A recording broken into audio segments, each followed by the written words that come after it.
Everyone, स्वागतम आप सबका। चलिए आज हम लोग स्टार्ट करने जा रहे हैं लेक्चर 22 थर्मोडायनामिक्स। तो आज के इस टॉपिक में हम लोग डिस्कस करेंगे Joule Thomson effect, Joule's law and inversion temperature. तो अगर आप लोग हमारे चैनल पर नए हैं तो चैनल को सब्सक्राइब कर लीजिए और लाइक बटन को दबा दीजिएगा और साथ में नोटिफिकेशन का भी बटन ऑन कर लीजिएगा ताकि कोई भी नया वीडियो आए तो उसका नोटिफिकेशन लिंक सबसे पहले आप तक पहुँचे। तो चलिए हम लोग स्टार्ट करते हैं। तो फर्स्ट हम लोग स्टार्ट करेंगे जूल थॉमसन इफेक्ट। ठीक है, तो देखिए जूल थॉमसन इफेक्ट को समझने से पहले हम लोग को कुछ पॉइंट्स को जानना जरूरी है। तो जैसे इसमें जो मेन पॉइंट्स है हम लोग देखेंगे काइनेटिक थ्योरी ऑफ गैस का। तो काइनेटिक थ्योरी ऑफ गैस के जो 5-6 पोस्टुलेट्स हैं उसमें से एक पोस्टुलेट कहता है कि there is no any force of attraction और repulsion between the gas molecule. कहने का मतलब हुआ कि किसी भी कंटेनर में जो अगर गैस भरा हुआ है, गैस मॉलिक्यूल, उसके बीच में जो जितने भी मॉलिक्यूल्स है, सपोज ये हमारा एक कंटेनर है और इस कंटेनर के बीच में हमारा जितना भी गैस मॉलिक्यूल है, इस मॉलिक्यूल के बीच में कोई भी फोर्स ऑफ रिपल्सन या अट्रैक्शन प्रेजेंट नहीं रहता है। मतलब कि इन गैस मॉलिक्यूल्स के बीच में कोई भी अट्रैक्शन या रिपल्सन नहीं रहता है। ठीक है, अब हम लोग आते हैं जूल थॉमसन इफेक्ट के ऊपर। तो जूल थॉमसन इफेक्ट जो है बेसिकली वो स्टडी करता है कि टेम्परेचर में क्या चेंज हो रहा है जब गैस एक्सपैंड होता है। मतलब कि जब गैस मतलब कहने का मतलब किसी भी टैंक में हाई प्रेशर पे फिल किया हुआ है, मतलब एक टैंक के अंदर काफ़ी सारा गैस भरा हुआ है और जब वो लीक होता है किसी छोटे से छेद से पोरस प्लग के थ्रू, तो उस कंडीशन में उस घटना पर टेम्परेचर का क्या असर पड़ता है। मतलब टेम्परेचर घटता है या टेम्परेचर बढ़ता है या कुछ भी नहीं होता है। तो इसी को हम लोग जूल थॉमसन इफेक्ट कहते हैं। और यहाँ पर देखिए जूल थॉमसन इफेक्ट जो है फर्स्ट हम लोग देखेंगे आइडियल गैस के लिए। तो आइडियल गैस के लिए जो हमारा एजम्पशन आता है, मतलब कि जूल थॉमसन ने जो एजम्पशंस दिया था, जूल थॉमसन ने जो कंक्लूजन दिया था वो कुछ इस प्रकार है। जैसे कि कहते हैं कि एन आइडियल गैस के केस में अभी भी हम आपको बताएं कि जो कंपोजिट मॉलिक्यूल है, माने molecules of gas don't have any force of attraction और repulsion, that's why when it's composite molecule expand they do not have any force of attraction. That's why when this gas expand they don't any work for the expansion or the separation of molecule from one another. ठीक है, तो कहने का मतलब हुआ है कि जब ये गैस एक्सपैंड होता है तो एक्सपेंशन के ड्यूरेशन में इनको कोई भी वर्क नहीं करना पड़ता क्योंकि इनके बीच में कोई भी फोर्स ऑफ अट्रैक्शन है ही नहीं, कोई रिपल्सन भी नहीं है और अट्रैक्शन भी नहीं है। तो इस कारण क्या होता है कि यहाँ पर कोई भी वर्क डन नहीं होता है। और अगर वर्क डन नहीं हो रहा है तो यहाँ की जब यहाँ पर कोई काम हो ही नहीं रहा है तो एनर्जी का कोई भी खपत नहीं हो रहा है और वर्क डन जो है हमारा वो भी एक प्रकार का एनर्जी है।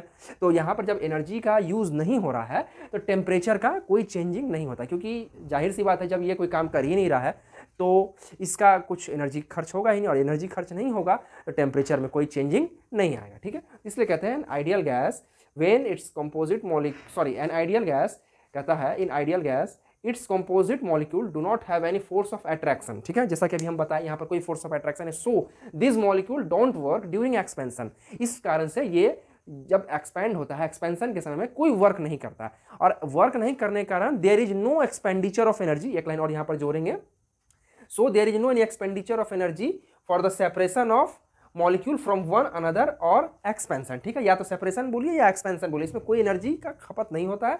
दैट्स वाई जो है they should not show any change in temperature. तो इसलिए कहते हैं कि जूल थॉमसन का जो इफेक्ट है, टेम्परेचर का जो इफेक्ट हम लोग स्टडी करते हैं, वो आइडियल गैस के केस में हमें कुछ नहीं मिलता। मतलब टेम्परेचर ना ही बढ़ता है ना ही टेम्परेचर घटता है। तो यहाँ पर हमने लास्ट में लिखा है एंड दस should not show any change in temperature या टेम्परेचर चेंज।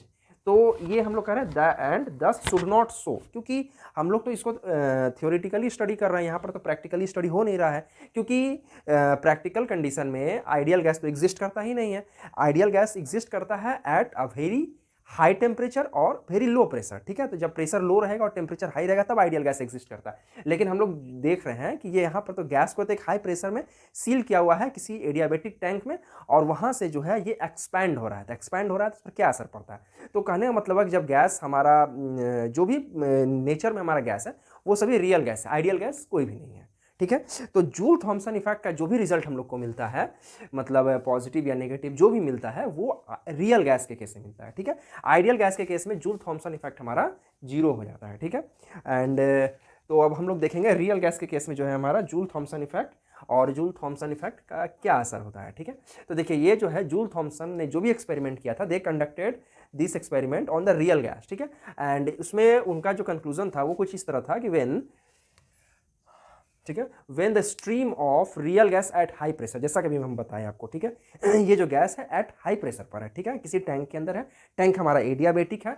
एडियाबेटिक टैंक का मतलब होता है कि वो जो सिस्टम है उसके अंदर से ना ही एनर्जी बाहर निकल सकता है और ना ही आपका मास का एक्सचेंज होगा, मतलब ट्रांसफर नहीं होगा, ठीक है। तो when the stream of real gas at high pressure is allowed to expand through a porous plug, जैसा कि अभी हमने आपको बताया कि टैंक का एक छोटा सा छेद है, उसके थ्रू वो जो गैस है लीक होता है, ठीक है। तो उस कंडीशन में क्या कहता है कि into a region of low pressure, मतलब कि ये जो गैस है स्मॉल होल से लीकेज हो रहा है और ये लीक होकर के गैस कहाँ जा रहा है, लो प्रेशर रीजन में, या फिर हम बोल सकते हैं वैक्यूम में गैस जा रहा है, ठीक है, under the adiabatic condition. Adiabatic condition में गैस एक्सपेंड हो रहा है through a porous plug when the gas is kept at high pressure, ठीक है। देन हमारा जो रिजल्ट आता है वो कहता है इट गॉट कूल्ड, मतलब कि वहाँ पर ठंडक का एहसास होता है, एप्रिसिएबली मतलब काफ़ी ज़्यादा होता है, जो कि हम लोग महसूस कर सकते हैं।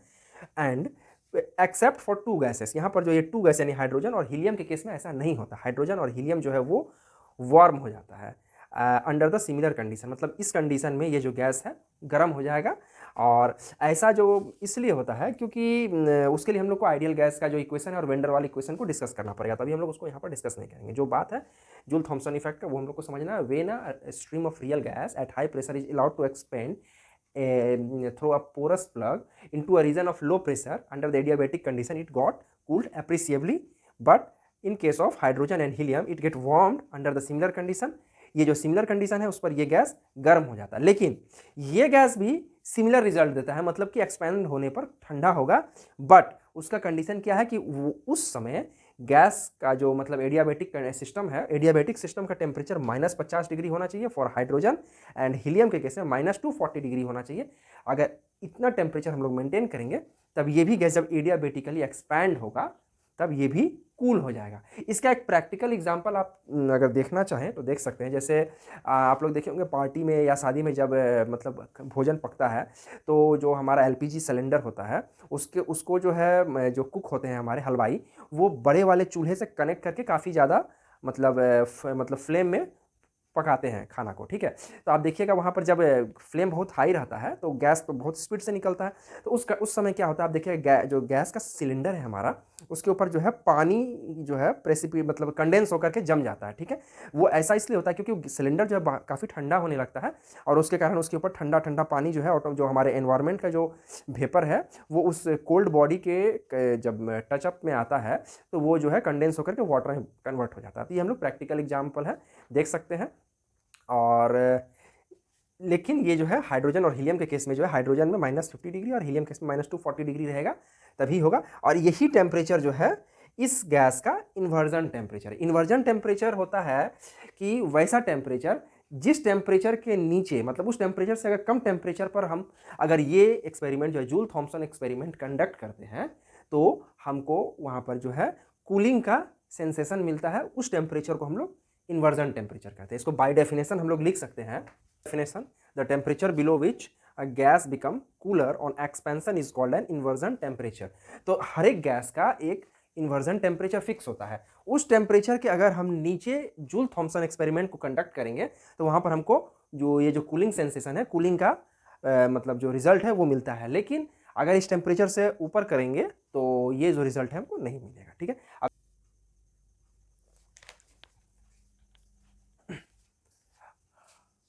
अब हम लोग नेक्स्ट पॉइंट डिस्कस करेंगे जूल्स लॉ, ठीक है।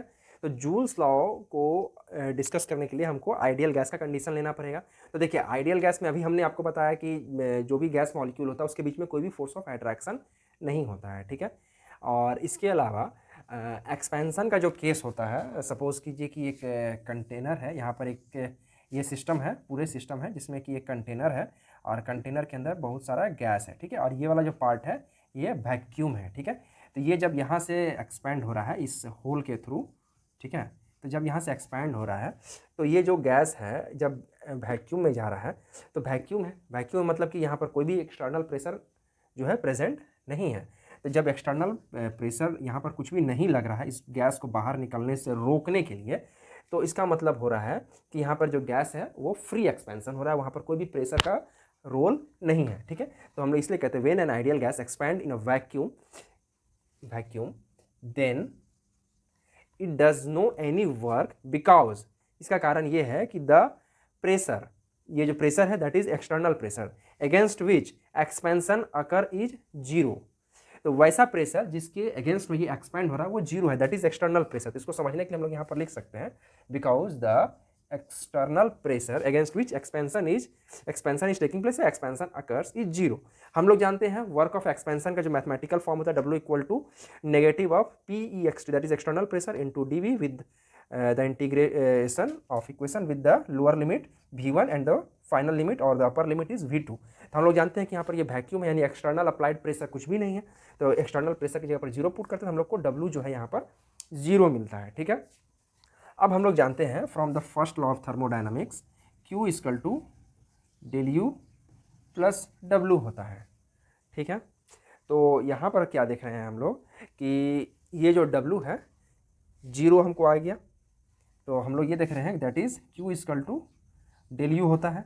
ठीक है, और सिंस हम लोग जूल्स लॉ पढ़ रहे हैं और ये जो लॉ है ये एडियाबेटिक कंडीशन में एक्सपेरिमेंट को परफॉर्म किया जाता है, तो under the adiabatic condition heat energy जो होता है आइडियल गैस का जीरो होता है। ठीक है, तो यहाँ पर हम लोग क्या करेंगे, Q की जगह पर जीरो पुट करेंगे और डेल यू को एज इट इज उतार देंगे। तो हमको क्या मिला, del U that is change in internal energy is also equal to zero and Q तो अभी हम ऑलरेडी बता चुके हैं जीरो है। तो इसका मतलब हुआ कि यहाँ पर एडियाबेटिक के केस में Q भी जीरो है, डेल यू भी जीरो है, यानी चेंज इन इंटरनल एनर्जी भी जीरो है एंड वर्क डन भी हमारा जीरो आता है। ठीक है, अब हम लोग क्या देखते हैं कि इंटरनल एनर्जी तो हमारा जीरो है। ठीक है, change in internal energy, sorry not internal energy, it is change in internal energy that is delta U is equal to zero.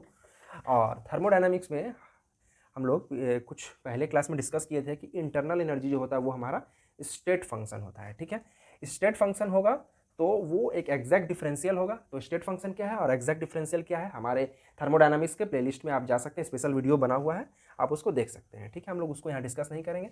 और तो चलिए हम लोग जानते हैं U जो है एक स्टेट फंक्शन है और U जो है वो डिपेंडेंट होता है टेम्परेचर एंड वॉल्यूम का। ठीक है, तो हम लोग इसलिए यहाँ पर लिखेंगे U is equal to function of temperature and volume. ठीक है, तो उसके बाद जो है ये हमारा फंक्शन हो गया, तो इसका डिफरेंशियल लेते हैं that is du is equal to हो जाएगा del U upon del T multiplied by D T at V, that V is constant. ठीक है, plus del U by del T, sorry यहाँ पर तो टेम्परेचर का कंडीशन को हम लोग फुलफिल कर दिए हैं, अब यहाँ पर वॉल्यूम का कंडीशन को करेंगे एंड टेम्परेचर को कांस्टेंट रखें क्योंकि ये पार्शियल डिफरेंशियल इक्वेशन हम लोग जो यहाँ पर पार्शियल डिफरेंशिएशन के फॉर्म में ले रहे हैं।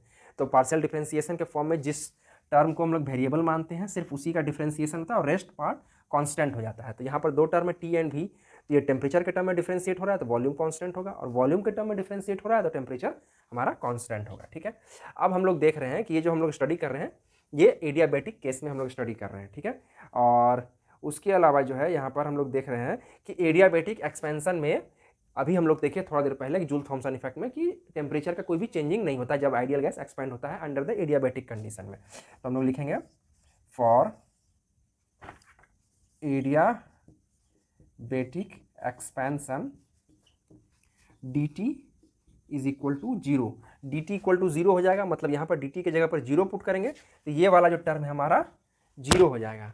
तो ये टर्म जब हमारा जीरो होता है तो हम लोग को du इक्वल टू मिल जाएगा that is del U by del V at constant t into D V. ठीक है, तो अब यहाँ पर जो है हमको ये वाला लास्ट इक्वेशन मिल जाता है। ठीक है, अब यहाँ पर हम लोग देख रहे हैं कि इस वाले कंडीशन में, इस वाले इक्वेशन में ये जो हमारा टेम्परेचर है वो कांस्टेंट है। ठीक है, और एडियाबेटिक कंडीशन में, ठीक है ध्यान रखेंगे मैं जो बोल रहा हूँ, एडियाबेटिक कंडीशन में आइडियल गैस का जो इंटरनल एनर्जी होता है, the internal energy of an ideal gas that is U, not del U, only U, the internal energy of an ideal gas under the adiabatic condition is a function of temperature. ठीक है, मतलब कि ideal gas का जो internal energy है वो directly temperature पर dependent होगा।